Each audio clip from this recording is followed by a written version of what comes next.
it's worth beginning with an introduction of who we are and what this podcast and what this brand is about.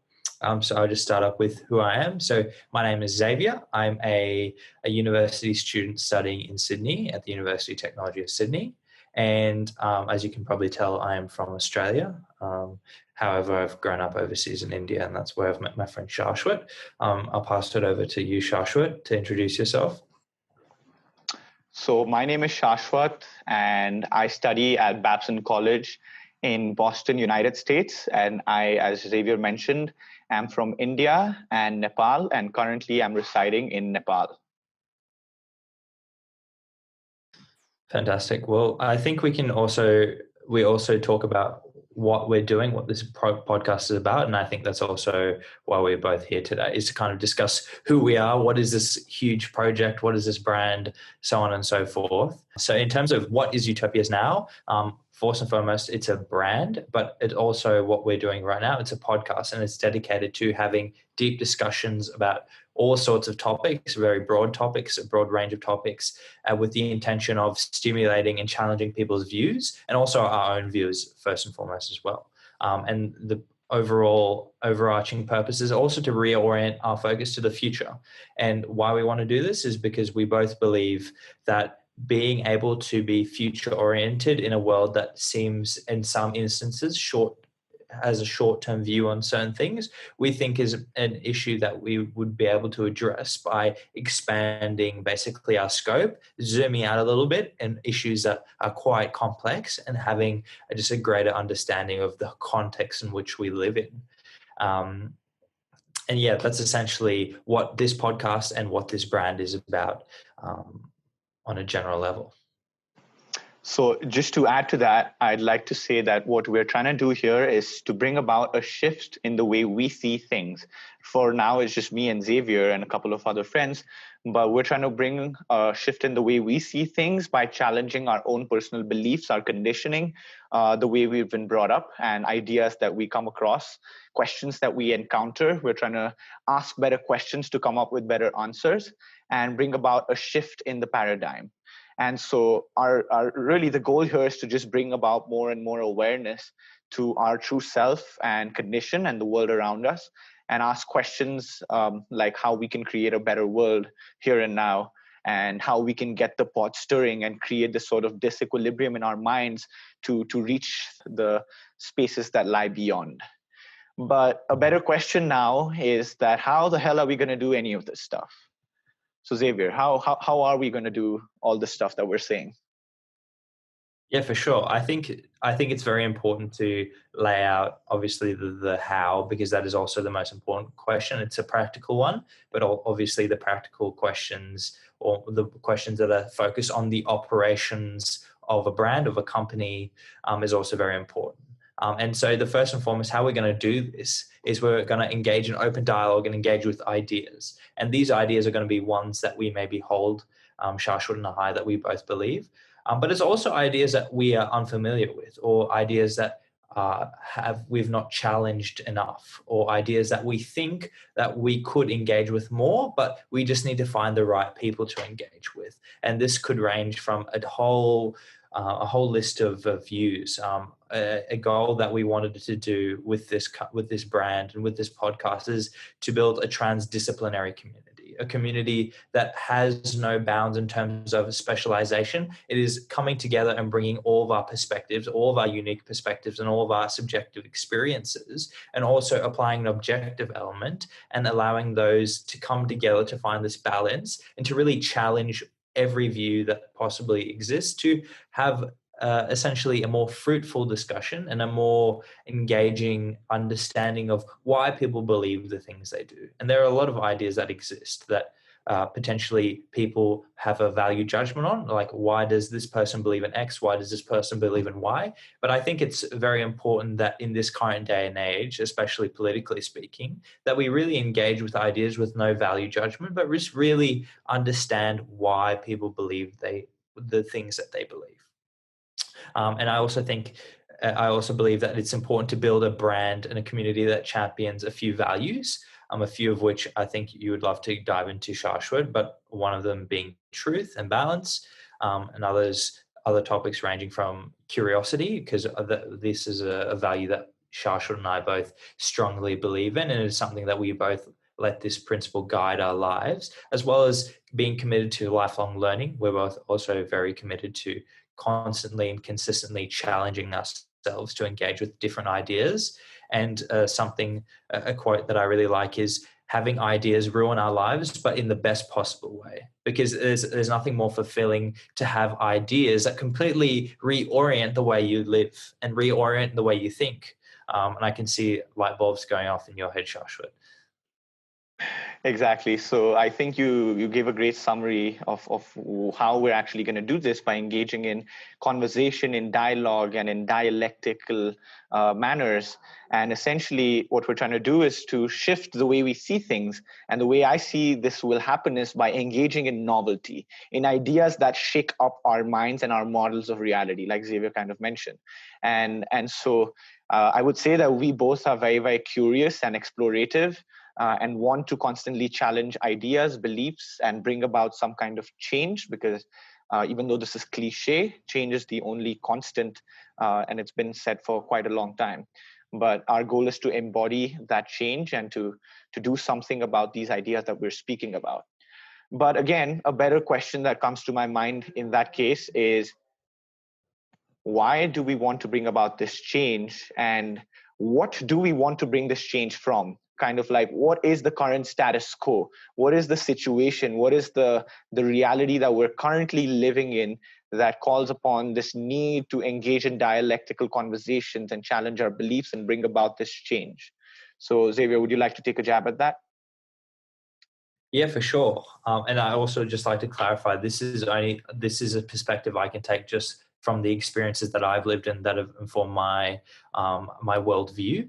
And obviously the conflicts that are challenging are ones that haven't been resolved, because they are challenging for that very reason. Because if they were easy problems, they would have been fixed. Things like climate change, things like how to live in an economic model that is sustainable for everyone. These are very big issues and problems that, if they were so easy to fix, they would have been fixed already. So I can only speak to what I think is the problem, and whether that's right or wrong. I think that is for critical thinking, and I guess just thinking about to decide what that is. But for me, thinking about the current status quo or the current situation is one of around this idea of intergenerational conflict. And what I mean by that is, previously in all generations, there have been problems that have plagued those generations, both a pun and also literally, in terms of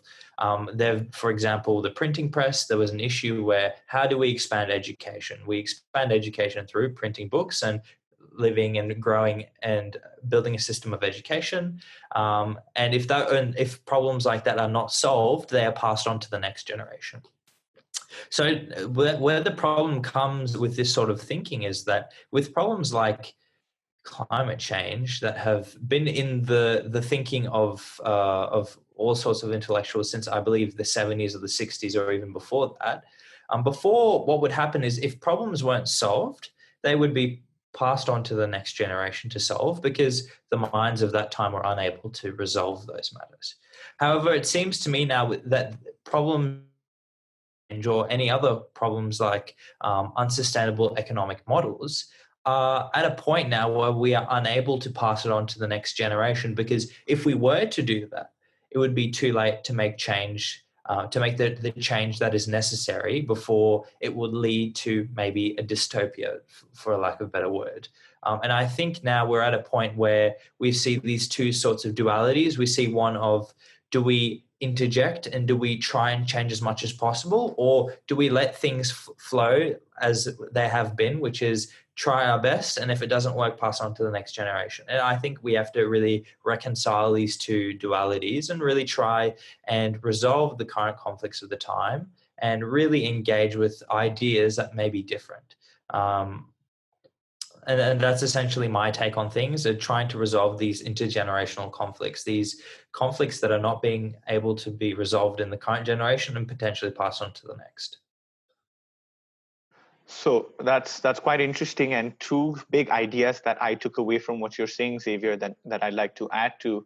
One is this idea of intergenerational problems and problems that are being passed away because of the complexity that they have in those problems, because we're always changing and becoming more and more complex as a species. The problems also become complex. So the idea that comes to my mind immediately is the idea of transdisciplinarity, and how transdisciplinarity since the 60s and the 70s, since climate change came more to our awareness, academics and all these thinkers, these thinkers started to think about, okay, how should we be approaching problems now?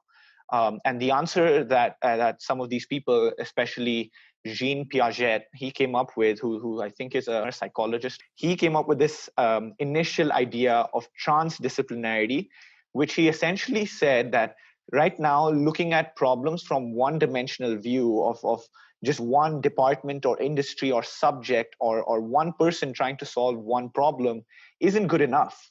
With problems as complex as climate change and broken systems, this one-dimensional view, the siloed view, is not good enough. And so what we need is a different approach.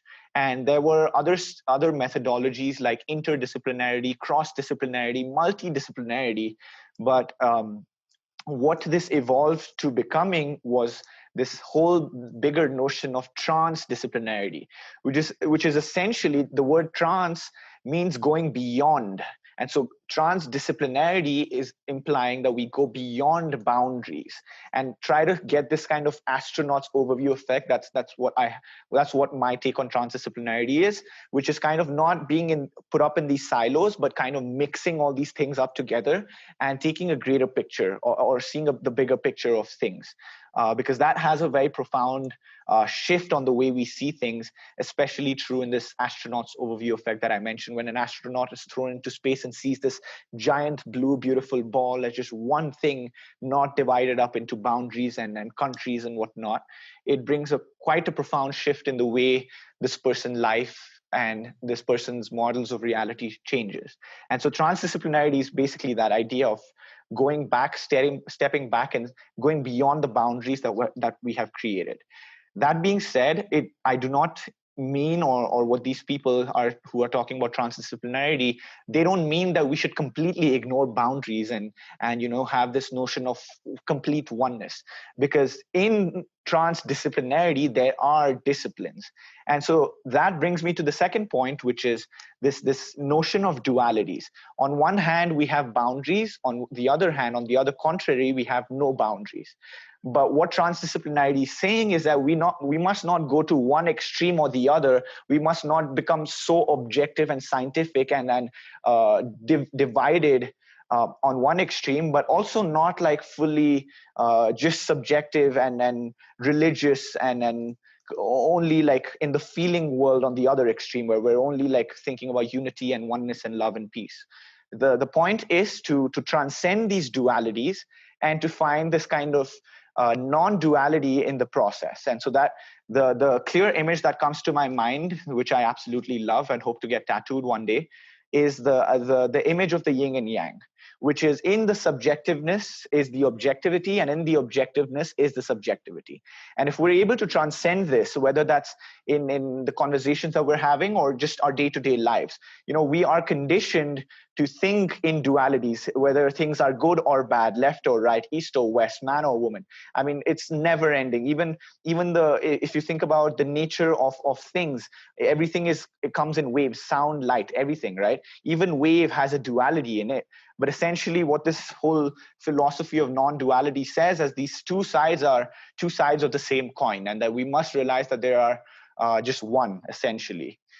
So how I kind of see this whole current situation is that we are conditioned as human beings to see everything in dualistic ways, in divided ways.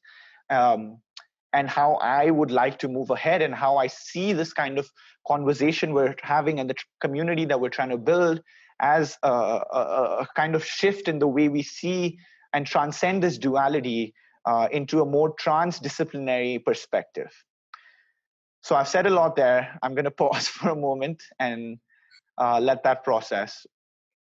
Yeah, for sure. And I think just to add on to what you were saying, the ideas of transdisciplinarity, or just combining multiple disciplines or multiple specializations, people that specialize in economics, fashion, environmental science, combining all these perspectives is something that we really strive for, and we want to strive for with building this community, because there's nothing more potent than not only bringing in multiple objective experiences and subjective experiences and objective thoughts, but also building that community with people that believe and come from completely different sectors. And I know from just doing some reading on the topic, the idea is that diversity and championing diversity of thought and cognitive diversity and just everything to do with difference is such a good way to not only solve problems, but to actually move forward. And this really touches on this subtly touches on the idea of utopia, which is when we are able to bring together multiple perspectives, not only those that are, I guess, intellectual on like a higher IQ level, but just multiple perspectives that are different, subjectively different, but also objectively different. We're able to figure out more of the problem space. And if we have like a rectangle, for example, if we have people that think very similar, they cover one part of the problem space and that's it. But if we have multiple people that come from completely different backgrounds, that think completely differently, we're able then to translate that into more substantive and more objectively and subjectively speaking, better results, because we're able to see more parts of the problems together by bringing together our differences. And I know that there's been studies by, for example, McKinsey, consulting firm McKinsey, and things of these sorts. And this is what Matthew Syed talks about in his book, Rebel Ideas, of how diversity and cognitive diversity and bringing together these different disciplines, these different perspectives, or I guess transdisciplinarity, and we encompass that into a problem space, it is one of the most effective ways of bringing change. And that takes us to the next point, which I think is worth bringing up, which is oh, sorry, I see you have a question, Shashwat, or you have a thought just before I move on. Oh, yes, exactly. I have one last point to add. You said it kind of touches into utopia, and this kind of notion of bringing as many perspectives as possible. I'd like to show an image right here that encapsulates this idea really well and kind of relates to the value of truth and utopia that we try to embody. So can you see my screen right here?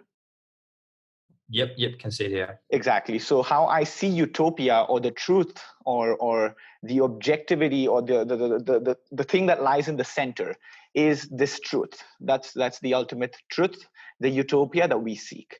And that's the objective reality that we are subjects of. And so these two sides that look kind of different, according to me, how I see them is the subjective views that people have. So for example, I could be this blue circle here, seeing one side of that truth, and you could be this orange square here, seeing another side of the truth. And it's not to say that what you see is wrong or what I see is wrong, because we both do see a part of the truth. And so essentially the kind of conversations that we're trying to have here, according to me, is not to try to get into a debate where we come from a sense of ego to say that you are right or I am wrong, or I am right and you are wrong, and things like that. The point is to recognize the truth in everything that is coming. So all the perspectives that we bring in, we see the truth in, or we see is somewhere true. And by bringing in as much subjective perspectives and subjective truths as possible, we get closer and closer to the objective truth right in the center. And so back to the idea of transdisciplinarity, I wrote this paper on it, and the first notion that came up in the paper is that in order to build a transdisciplinary community or engage in transdisciplinary innovation, problem solving, collaboration, and action, one must be willing to let go of their ego. Because oftentimes when we bring our ego in and the sense of that I am right and you are wrong, then there is bound to be more clash. That's where this whole duality comes in. This black and white, things become like too rigid, and then it's always clashing. But if a person is able to dissolve their ego in a sense where they're able to see this gray space, and it's not, these contraries are not clashing but coexisting at the same time, then I believe that, like the image I showed, the objective truth, we are getting closer and closer towards it. And that's why through our actions in the here and now, we are trying to build this utopia and this transdisciplinary community through these conversations. So that was just what I wanted to add right there. Sorry about that. No, for sure. And that actually touches on the next question, which I was thinking of, which is what is the current problem, or what is the issue? What is the problem space? And I just wanted to continue on your train of thought. You were talking about how we have to coexist with our subjective experiences to get closer to this idea or this notion of utopia. And I think one problem that we really have right now is that we have this inability to coexist with different perspectives. And it is very important that we are able to do this, because when we are able to facilitate understanding, we're able to facilitate balance. And this coexists with this idea of, the yin and yang, which you brought up with, which is within good there's bad, and within bad there's good. But let's try to change this around. We could say within the objective, there's a subjective, and within the subjective, there's the objective, right? And so I think one problem that we really have is that we're unable to coexist with ideas. I think some examples range from politics, but I think more or less, I think the broader issue is just the general experience of people, or the general ideas that people hold. It seems to me, and although this is just on face value, it seems to me that there is this inability, like I said, to coexist with ideas. And this is something I'm very passionate about, and we can talk about it. We can talk about this for a whole podcast. And another issue I wanted to go on to, which I think is in some sense is part of the condition that we live in, is this idea of short-termism versus long-termism. And this relates to the idea of this anecdote, rather, by Roman Krasnick in his book, The Good Ancestor. And he poses this idea, or this story called the acorn versus the marshmallow.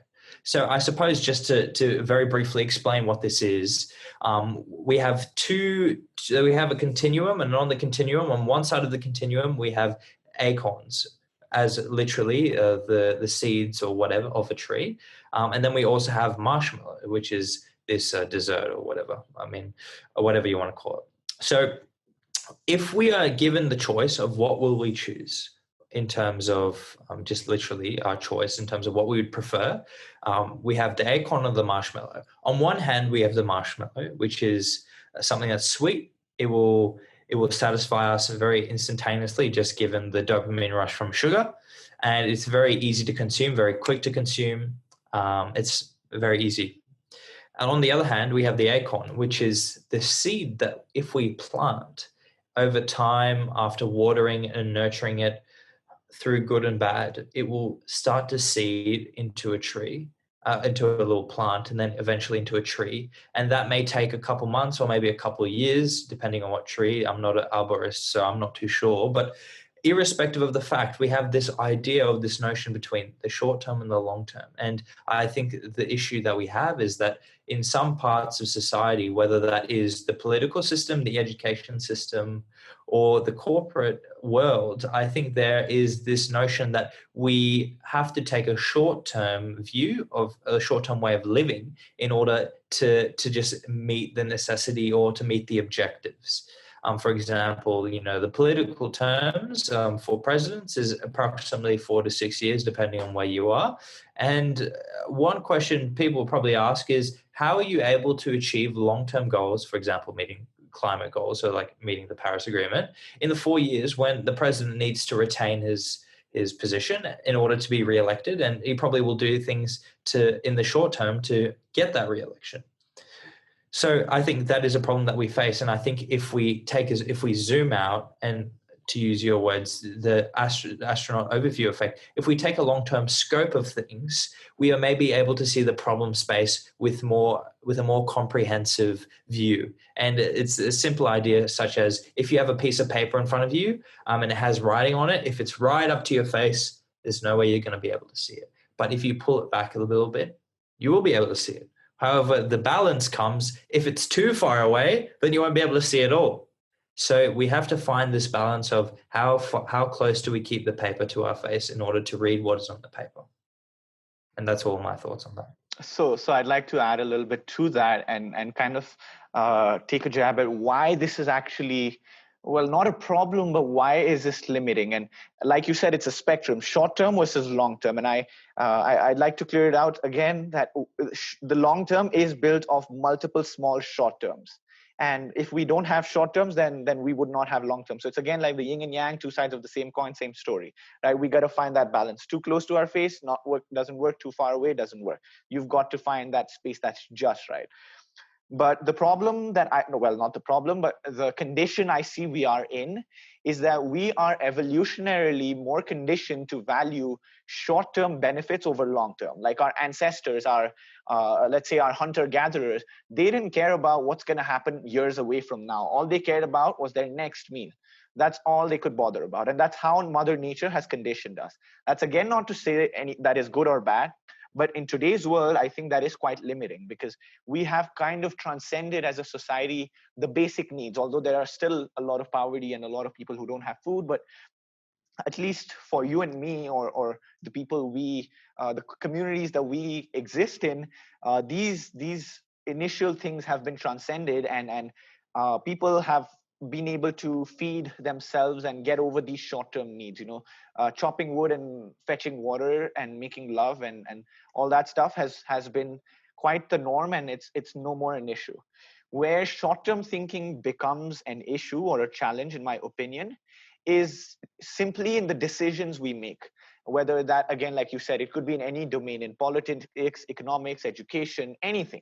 Whether that's just the next decision, what am I going to do right after this conversation? That decision has an impact in the greater scope of things, like the complexity theory says, bottom-up way of bringing about change. Every single thing, every single action has some sort of reaction in this continuum spectrum of energy that we live in, right? So if one, like, let me try to use an example to kind of explain why short-term thinking leads to worse decisions. So in one place, like thinking about the pandemic, allegedly it was started because some person in a wet market decided to eat a specific type of meat which consumed this virus, which led to this cycle of unsustainable deterioration of health and continuously spread. It was a loop and a vicious cycle of worse and worse decisions, right? And if we kind of had a more long-term view that consuming this piece of meat, given that I have this information that it's going to cause all this disaster and damage, I would assume that this person would not as likely to be consume that meat and try to fulfill their short-term desires, the marshmallow, and rather think from a long-term perspective of trying to build a more sustainable world. And so that's where I see this whole acorns versus marshmallows, short-term versus long-terms. Another metaphor is vitamins versus pills, or pills as in more like antibiotics or painkillers. Vitamins being the long-term solution, the prevention, and these antibiotics and painkillers being the short-term cure and kind of like that instant relief. So I believe that today's society is in that spectrum of things is leaning towards the more short-term gains. And how I see all these movements around sustainability and long-term thinking and all this stuff is to reorient ourselves to think more long-term and think more about the future of our planet and the future of humanity. But that being said, I also have a question that challenges this entire notion of being in the future versus being in the here and now, right? Like the name of our podcast is Utopia is Now. And aside from this name, because we're going to discuss that in another episode, being in the here and now is considered to be the new cure for all the mental health problems we have. It's quite the spiritual, philosophical cure, right? Just be in the moment, be in the present, and all your problems will resolve. Stop thinking about what you're going to do next or what you fucked up with in the past. Just be in the here and now. And so if there is this entire notion of being in the here and now and this movement towards being in the present, then how does this play along with this notion of that we're trying to say that one could be thinking more long-term and society could reorient themselves from thinking short-term and here and now kind of stuff to this more long-term vision? Because this initially, when you hear that, I find this cognitive dissonance, and I'm curious to know what you think about this dissonance, Xavier. Yeah, for sure. It's a fantastic question. And I'd also like to take this moment to say that we are not sponsored by Headspace, although we're open to any offers for sponsorship. Anyways, that aside, I think you do bring up a fantastic point. about this idea of we need to be thinking long term for certain issues because it helps us, it reorients us and helps us see the bigger picture and make decisions that I guess, more acceptable for those specific goals. So, in saying that, I do completely recognize the importance of being present, not only at a practical point of view, but at a more philosophical and a spiritual point of view. I think there's a lot of books on this topic. People like Eckhart Tolle that write books like The Power of Now and other spiritual people of these sorts. Although it is not academic in the sense of peer reviewed or anything like that, I think there is generally a consensus within the West and definitely in the East, where these ideas originally come from, where these notions of meditation and spirituality have a net benefit to us as a whole because they bring us more in touch with the current present. And I know there have been a few studies, I can't cite any off the top of my head, but I know people like Sam Harris and things of this sort really do, they talk about the benefits, especially Russell Brand as well, and talk about the benefits of being present and being in the now. And I think it's very important to recognize that that is something that we must do because it also connects us with the realities that we're living in. It allows us to experience life. And I think that is, if we just take a really bird's eye view of where we are living in, from a cosmic perspective, we are in the time, it is a blink of an eye because we're going to be in one generation, 70, 80 years later, we're gone and it's the next. And that is barely registered on the continuum of how long we've existed. But in saying that, it is important that we recognize and we are really connected to the now because our intrinsic experience and our subjective experience informs our objective experience as well, our objective thoughts. However, now in recognizing the importance of being in the present, I also think it is possible, and I don't think it is mutually exclusive, to also be thinking in the future. So in summary, I think we are able to be in the present, but simultaneously think in the future. And we need to think in the future because if we are not future oriented, we will not be able to see the bigger picture. To play devil's advocate to myself, I do recognize that certain points, certain issues do require a more short-term or more maybe zoomed-in point of view, because at the end of the day, certain issues can only be resolved by looking at the details. I think the phrase is "the devil is in the details." That's the quote, right? So I think it is important that certain issues are dealt with in that manner. However, I think from just a long-term perspective, if we look at the people that have really enacted change, if we look at the people that have really had a huge impact on our lives, the first names that come to mind are like Mahatma Gandhi, Martin Luther King, Gutenberg, all these sorts of figures. These people are recognized because they not only solved the problem of their time, but they looked generations ahead and they thought, how can I make this life a better life, not only for now, but forever? And I think it's vital that we are able to think in the future, but again, be in the present. And I hope that it answers your question or any of the skeptics. I'm sure there will be skeptics no matter what, but that's the view I take. So I'd like to add some more light to this. I completely agree. What I'm hearing you say is that it comes down to the balance. Being too much in the present or being too much in the future, none of those extremities serve us. And somewhere it's the balance between thinking in the future, being in the present, or vice versa. So just to share some more perspectives on this from doing some research, what I learned was that as primates, as human beings, we're conditioned in our brain to have this part of the brain called the neocortex that allows us to be in states aside from the present. Not a lot of other species have been able to do this. So I do believe that this ability to think of the past or the future has made us the most dominant species on this planet. It is definitely a boon of some sort, right? Because what our brain is like this, it's like an artificial intelligence system. We're taking in data from the present, comparing it to the data from our past, from our memories, and predicting what could happen in the future. So our mind is constantly shifting between the present, past, and the future. And it's a cyclical loop, right? And back in the day when there were hunter-gatherers, I mean, this was essential to survival, because if a hunter was just, out in the nature and just saying, oh, I'm just going to be here and now and just chill out and going to be in the moment, well, that hunter would not survive. There would be a lion who would come and kill and eat that hunter really soon. So the whole notion of being aware of the present, comparing it to the past, and anticipating a future that might be of a potential threat, essentially helps us survive. But that being said, that on one hand is a boon, but on another hand, in today's society, I believe that it could become a bane, where today we have kind of, like I mentioned, we've transcended those basic needs. I hope no one really has lions or predators waiting to like stab them or something, and for you to be all constantly bothered.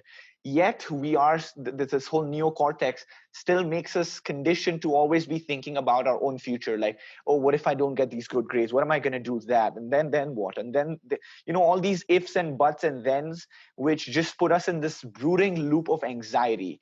And it almost brings about this existential dread, because once we've kind of done the basic needs, once we've learned how to survive, then the question is, well, how do we thrive? Like, what else? Then what? Like, I've eaten food, I've had sex, I've done all these things, but now what? What else can I do?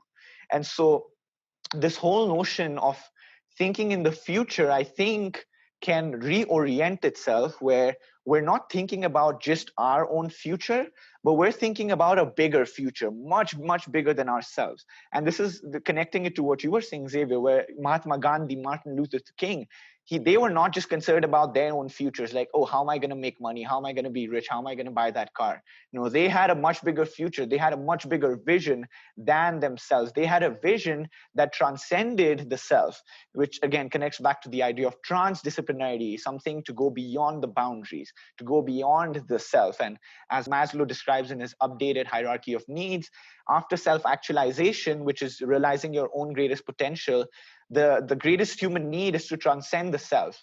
And so I believe that if we're able to, while being in the moment, imagine a better future, not think about the future in a way where we're just thinking, okay, what are we going to do next and this and that, but beyond the self, I believe that actually leads to much more happiness, because the part of our brain which is responsible for self-consciousness and self-awareness and this thing, this Woody Allen in our head that keeps criticizing ourselves, turns off or kind of like pauses, and other parts of our brain which are able to imagine of a world beyond the here and now, what is alive within me in my surroundings, thinking of a space beyond the things that I see, is quite a phenomenal experience, at least for me.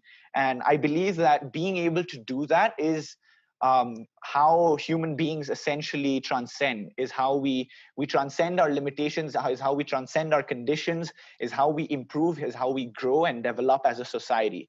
And so my goal throughout this podcast and throughout my life would be to be in the present, but also to have this like futurist kind of mindset where I'm thinking of a world beyond myself.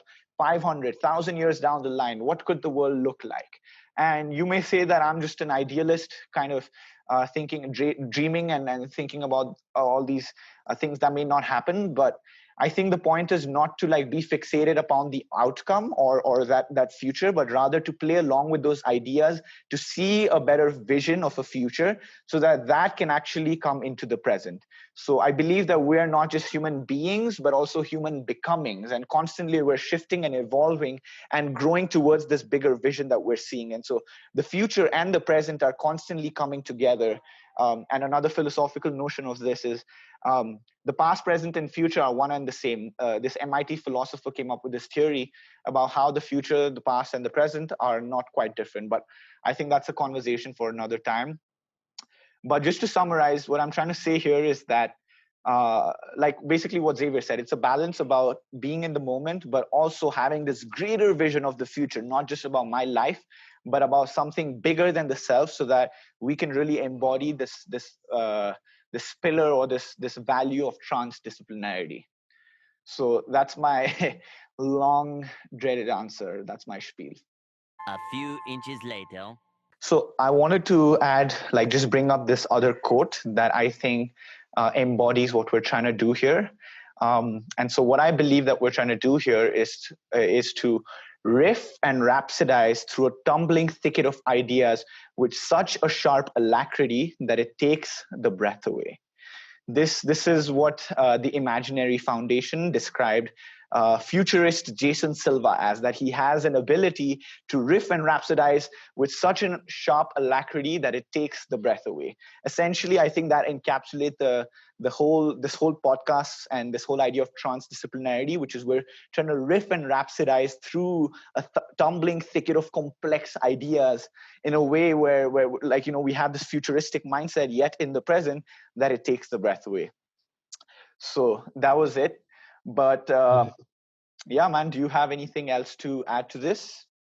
Yeah, for sure. I just wanted to touch on, you were talking about the notion of ideas and how the importance of long-term thinking in achieving goals, and how we're wired in some way through evolutionary biology to think this way, and how it's about self-transcendence as a part of Maslow's updated hierarchy of needs. I'd like to transition this point into who this podcast is for and the community is for, and touch upon another idea of the telos, which is what Aristotle and a lot of Greek philosophers recognized as the ultimate goal, the life purpose per se. And this is exactly the point you were talking about. It's not only about achieving the bonus for your salary or getting the right amount of travel hours so you can go to another country. It's about what is the inherent purpose of your life and the purpose of your living. And I think who this podcast is for, and like the community it is for, I think it is for people that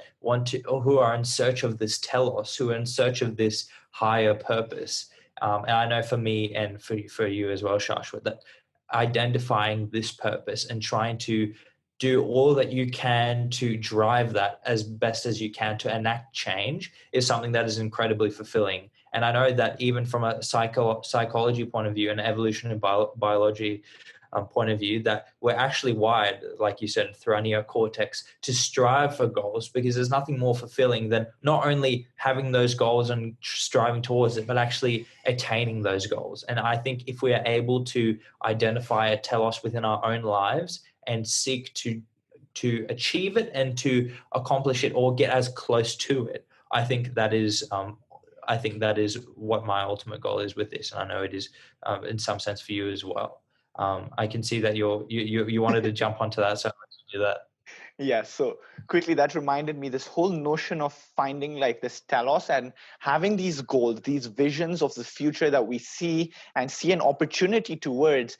Mihai Csikszentmihalyi, in his book Flow, says that the way to create an optimal state of flow, the way to create this induce a state of flow in the body, which is essentially where we find the most fulfillment, and it's the state where we're deeply in the present and completely focused into whatever we're doing at hand. He says that one of the most important things, or like the couple of steps that one could take, is first to find a specific goal, and then to break those goals down into smaller goals and tasks. So kind of like finding this big vision and then breaking that down into smaller goals and then smaller and smaller until it can come down to a habit, which you can do right now, today, and like every single day with discipline.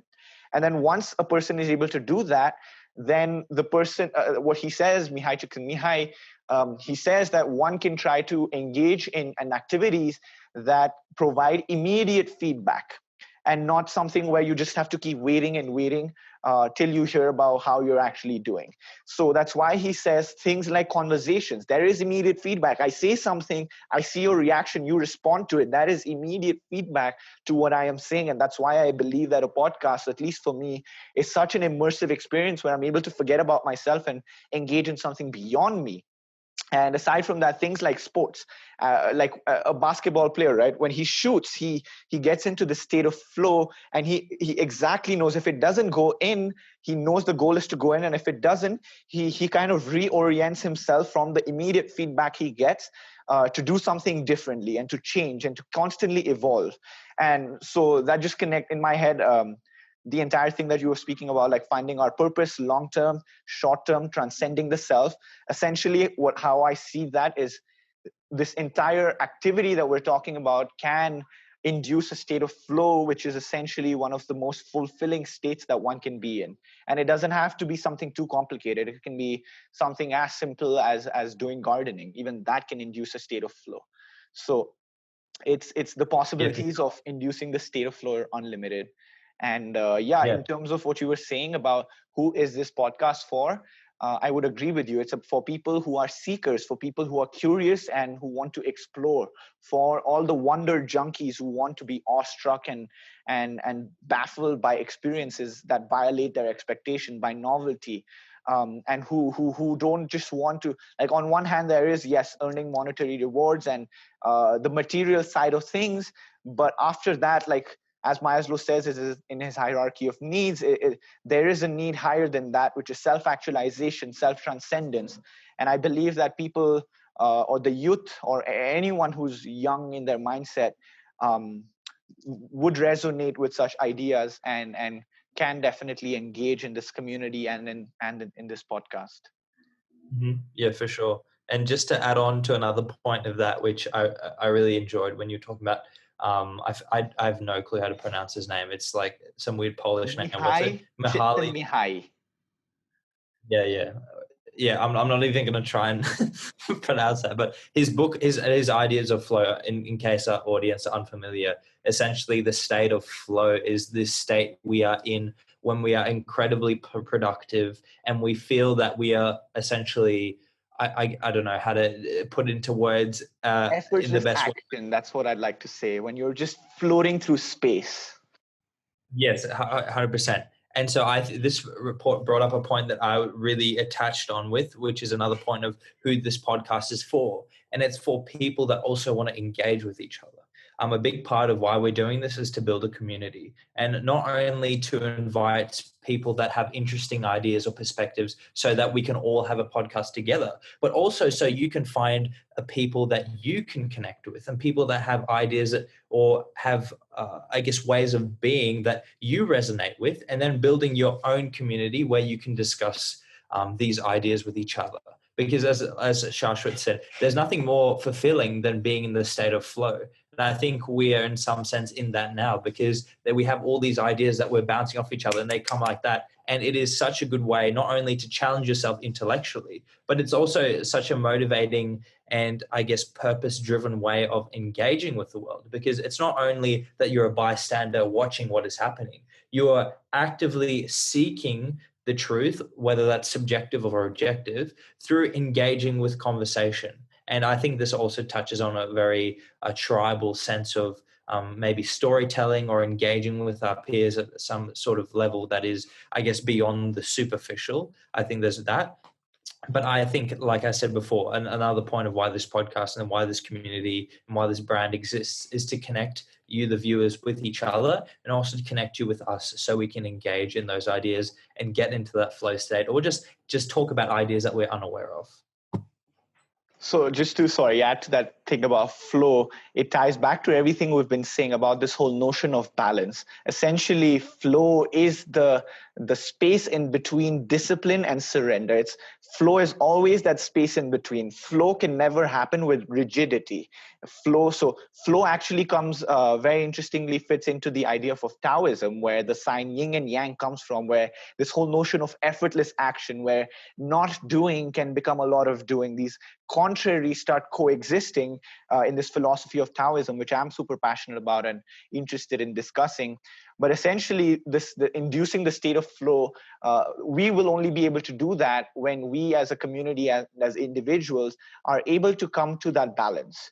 And yes, like Xavier, I completely agree with you that what we're trying to do here is to create flow in our community, in our personal lives, to find a greater sense of purpose and surrender to it. So find the discipline and then surrender to it. And again, like we were saying, long-term versus short-term, I'd like to say plan to death, which is like you're thinking long-term, but then throw it away, which is that you're surrendered to the moment and you're letting life happen as it is. So it's again that idea of the balance between the long-term, short-term, plan to death, throw it away. But yeah, man, I think we've said a lot about who this podcast is for, what we're going to be talking about. I think this is quite a good taste and experience of what we embody, or the values we have, and the things we like to talk about. Would you like to tell us or tell the audience what they can expect from us moving on into the future? Yeah, for sure. You read my mind. It's like we have a document for this.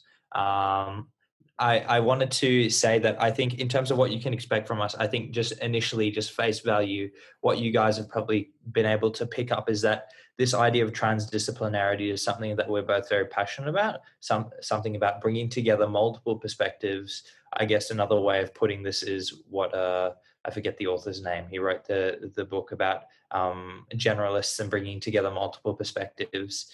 It's called Range. Jeffrey, yeah, David Range by, is Epstein. it David David Epstein. Epstein? Yeah, that's right. Not Jeffrey Epstein. That's a very different Epstein. Yeah, but essentially, like I was saying, I think it's this podcast is going to be about bringing multiple perspectives together from people that have studied or are interested in completely different things. I think, just speaking personally, Shashwat and I are both business students, and even though we are business students, what we are interested in goes beyond that boundary. And this is kind of what Shashwat mentions before. In some, we have to make sure to find the balance between no boundaries and boundaries. And I think that's why this idea of transdisciplinary is so interesting, because we're able to bring multiple perspectives together. But to make it a bit more simpler in terms of what you can expect from us, I think we can also expect this podcast. This is something that we're both very passionate about, to discuss ideas that are different. And these not only range from ideas that we both believe, but also ideas that we have not yet encountered or maybe don't believe yet. And through engaging with the audience, engaging with you guys, we actually will be able to change our mind. And I don't mean change our mind from like Steven Crowder with his videos. Anyways, I'm not going to get into that, but I mean quite literally just engaging with things that we think are interesting and challenging our perspectives, and also challenging you guys as well. So the podcast and multiple and transdisciplinary views is something you can expect from us. Did you have anything to add on to that, Shashwat? Yeah, I'm going to try to give this a little bit non-practical approach of what people can expect from us, something that just came to my mind. I think what people can expect is to engage with and become art. And why I say art, so let me give you a quick background of what is art, right? Quick spiel. And I'm probably going to put up an image later on here. But art is the balance between impressionism and expressionism. And what impressionism means is taking in information from the outside material world, which is where the world of science comes in. And then expressionism is the world, or is this whole act of expressing what comes from within, from the inner world, which is where the subjectivity comes in. So impressionism, objectivity; expressionism, subjectivity. From the subjective sense is where all religions, spiritual notions, and all that stuff is born. And what art is that place in the center. It's that I right here, right? Taking in, bringing out. Art is that center. It's that balance where inspiration comes from. And so what we're doing here, quite literally, I believe that we are creating and becoming art at the same time.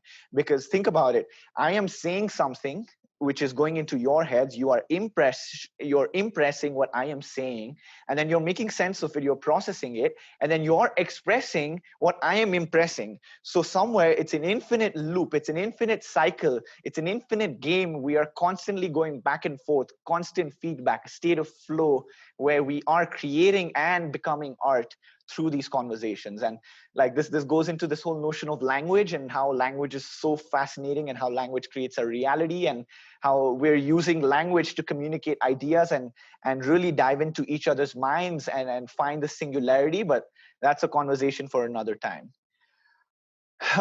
Anyway, that's what I have to say about. Yeah, sometimes while speaking, I just get into the state of flow. That's the most fun part.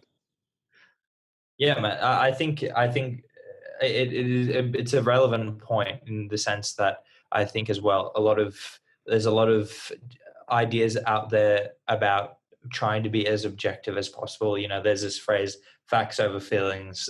And I think it's also important to recognize the human aspect, or the emotional or the subjective aspect that we bring into this external reality that we live. No matter how much information we can take in, our subjective experience ultimately impresses in what sense how we take in information.